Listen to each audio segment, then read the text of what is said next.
Gusto nyo mag-jumping jacks? Naglakad lang sa gulog. Naglakad lang. Exercise yun, sir. Exercise, sir. Can you tell everyone? Grabe. Grabe yung energy ng ating Pangulo ngayon mga kababayan ah. Grabe. Sobrang high na high ah. Di po ba mga kababayan? Eh kita nyo naman oh. Nakuha pang mag-jumping. Gusto nyo Mag-jumping. Naglakad lang sa gulog. Naglakad lang. Exercise yun, sir. Oh. Tapos naglakad pa raw siya patungo dito kabayan. Grabe. Power. Mahal na Pangulo ha. Ang bihira mga kababayan. Oh, di ba? Sa mga naghahanap dyan sa ating Pangulo. Oh, eto na oh. Diba? Grabe. Ibang klase mga kababayan yung energy. Ay na hay talaga mga kababayan, di po ba? Naku po, at eto pa, panoorin natin yung naglalakad siya or nag-jogging pa, di umano, patungo dito mga kababayan. Oh, eto pa yun mga kababayan, oh, yung nag-jogging yung ating Pangulo. Grabe, yung energy. How's your regular exercise routine like? Oh? Oh. Rolly, yun. Average, I work towards a heart rate. So 130 beats per minute. And that's daily, sir? No, How no. often, sir? I try for 4 times a week. Sir, I try for 2 days on, 1 day rest. 2 days on, 1 day rest. Sir, before you were very quiet about answering your bashers and trolls. What was the breaking point? What was the tipping point? Bakit po Sa mga busters dyan sa ating Pangulo. Eto na oh. Nagpapasikat na sa inyo. Di po ba mga kababayan? Oh. kayo nag-decide to attack it otherwise today? Because people, I don't want people to worry. I don't want people to think that really that is a problem. Because sa dami ng problema natin na hinaharap because of the war in the country. Nag-worry daw po tayo mga kababayan. Huwag daw po kasi tayong mag-worry sa kanyang kalusugan.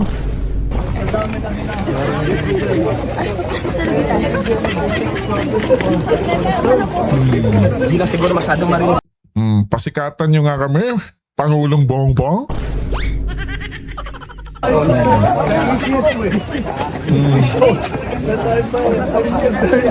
hira. Thank you, sir. Salamat. Yun ka pa.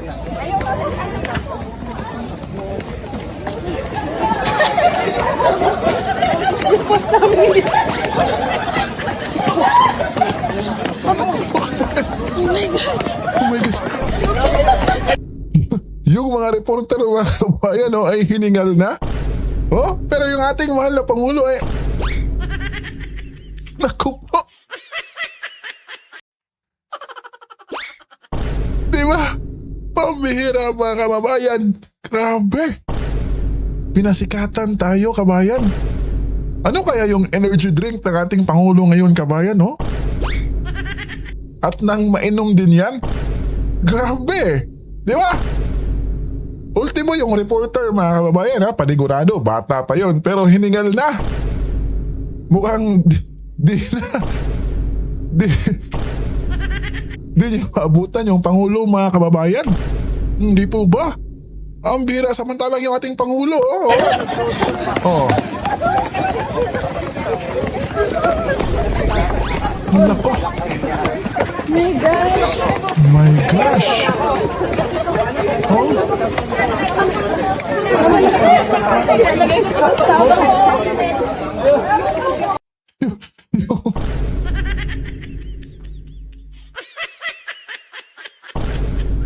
Yung mga reporter, mga kababayan, hindi na inabutan yung Pangulo.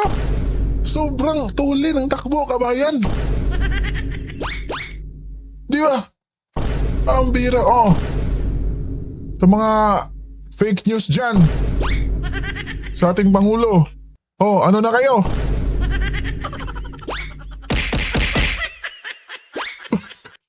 Pambihira, tila ba yun yung gustong sabihin nila mga kababayan no, sa kampo ni Pangulong Bongbong? Na, yung mga fake news dyan. Di ba? Bihira.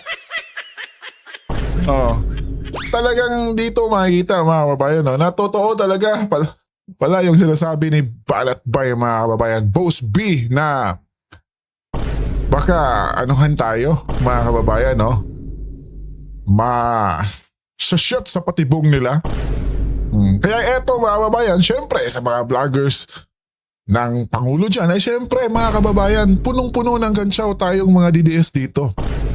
Na eto na eto yung aming Pangulo na sinasabi niyong may stage 4 cancer. Diba? Naglalakad at nagjogging pa nga. At nag-jumping rope pa nga. Tapos sasabihin niyong critical na, may stage 4 cancer pa. Talagang fake news kayo. Yan yung kanilang panigurado ibibira mga kababayan. Tapos, di ba, naglunsad sila ng anti-fake news. Talagang masasabi nila kabayan na tama sila. Aba. Mukhang patibong lang nila mga kababayan, ha? Or, kabayan, may energy drink na iniinom tong Pangulo natin na sobrang mahal. Kasi sa edad ng Pangulo na yan di ba? Tumakbo pa mga kababayan. Yung mga reporter ay hiningal na tapos siya hindi pa. Bravo! Bravo, mahal na Pangulo.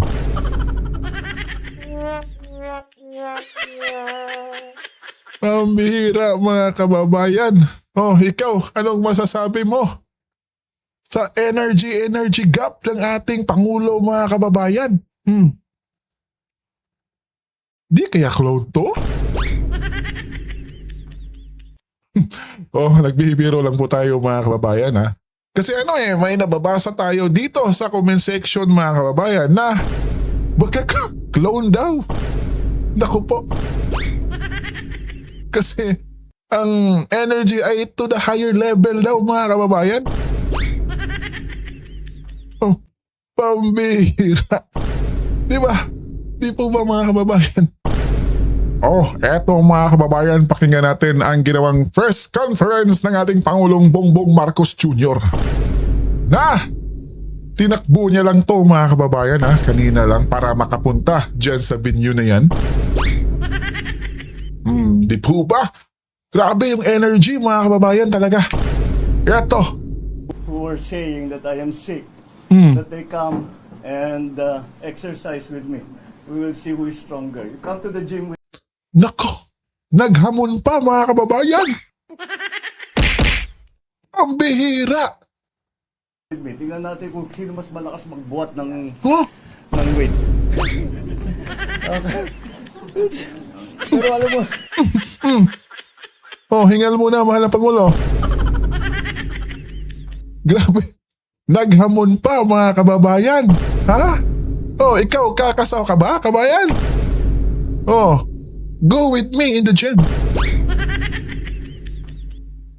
Ang bihira. gusto ko nga sabihin, ang mga kababayan naman natin, ngayon, tiniyak ko na makita ninyo na hindi totoo yung mga sinasabi nila.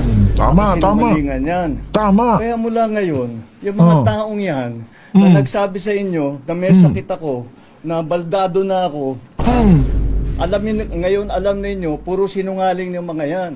Kaya lahat ng sasabihin ng mga yan, kasinungalingan. At huwag nyo nang paniwalaan kung sino man yung mga yun. How you know who the liars are and who is telling the truth. And once again, I think it's very easy and very clear that I'm in very good health. I just had my numbers are. I just had my regular blood test kasi nagpapaano ako ng vitamins and everything.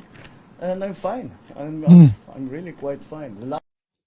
Baka mga kababayan ha, pagkatapos ng ginawa nating Pangulo ngayon, ay naku po, yung pananakit ng katawan mga kababayan ay baka umepekto yan mamaya, Pangulong Bongbong. Di ba mga kababayan? Di ba? Baka mabinat kabayan, kumbaga. Di ba? Pero, di ba?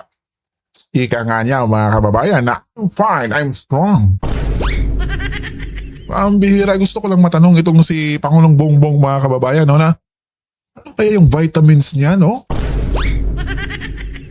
Para man lang ma-take natin kabayan, di ba? Para yung energy natin ay makatulad ng ating Pangulo. Di ba mga kababayan? Last time that I went to the hospital was to have my CAT scan CAT scan, to yes. show na yung diverticulitis ko gumaling na. That was what? 2.5, 3 months ago? Mga ganun. So, that's all these reports of me going to the hospital. I haven't been to the hospital for 3 months, and even then, it was just to have a CAT scan, because the CAT scan to tell my doctors if the diverticulitis has completely been fixed, and it was, and I'm done. I'm done. My diet is back to normal. My exercise is back to normal. I still exercise 3-4 times a week. I'm watching Diba, my kabayan? food better than before. But so people. I'm sorry. Maintenance medicine for no. I have 2. One for gout, which is lopurinol. Mga nasa lahi namin mga Ilocano magka-gout eh. And the other is for high blood pressure, for hypertension.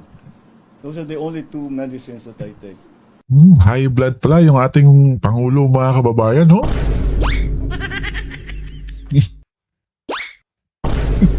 Di po ba? At syempre mga kababayan, iba.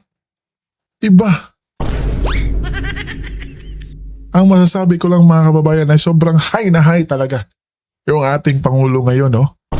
Talagang pinaghandaan nila to mga kababayan, no? Napahiyain tayo. Yung mga DDS mga kababayan. Di ba sabi nga niya kanina na huwag daw paniwalaan. Yung mga naglalabas ng fake news ukol sa health niya. Di ba? The others that I take are nothing really. When I have allergies, I take an antihistamine. Pero wala naman ngayon. Aside from that, that's it. That's it. I'm Ayan. not a great believer in supplements. If you eat well and you exercise regularly and get regular sleep, yun lang medyo kulang ako yung tulog. But otherwise, Kulang sa tulog talaga yung ating Pangulo mga kababayan. Bakit kaya mga kababayan, no? everything is normal. And I'm happy to say that I'm healthy. You want me to No. do 2 more jumping jacks? Army doesn't. Naghamon po. At push up pala po mga kababayan. Grabe. Hands down na talaga tayo dyan mga kababayan. Gusto pang mag-push up o gusto nyo ba mag-push up ako? Hinamon pa yung media kabayan. Grabe. I can do the army dozen. Nag-army dozen ako kuminsan. All right. Anyway, down to serious business. I'd like to cover some points that we have been discussing again together with the different agencies and including the Uplift committee. And we have some further announcements. Well, first of all, it is we are able to say that these are the steps that we have been taking so that we are trying to alleviate and try to mitigate the effects of the oil crisis. Umaasa sana kami na maganda na yung maging peace talks between the US and Iran. Ngunit mukhang hindi sila nakabuo ng deal. Hindi nga. Patuloy pa rin ang ating mga ginagawa para tulungan ng ating mga kababayan. Unang-una, nais kong nabanggitin na wag pong mag-alala ang ating mga kababayan dahil sapat naman ang supply natin sa mga pangunahing pagkain, mga bigas, mais, gulay, asukal, isda, karne, manok, itlog, at lahat ng ibang produktong pagkain. At nakikipag-ugnayan tayo sa industriya, patuloy ay ibinaba sa piso ang Roro Terminal. Hindi na basta iniiwang for us tomorrow at the uplift meeting. Workers ang tinutulungan nyo. Paano kami? Bakit to people, to ordinary people? All right, thank you. Can you take my picture? I will run back. Pambihira, di pa tapos yung Pangulo mga kababayan. Hinamon pa na tatakbo siya o pabalik. Pambihira. Grabe. Ano ngayon? Pahiya kayo. Di ba mga kababayan? Ha? Grabe. Sobrang high to the sky talaga yung energy ng ating Pangulo mga kababayan ngayon. Grabe. Pambihira. Yun lang ang masasabi natin kabayan. Ikaw, kabayan, anong masasabi mo sa pinagkagawa ng ating Pangulo ngayon? I-komento mo nga sa baba kabayan. Grabe no?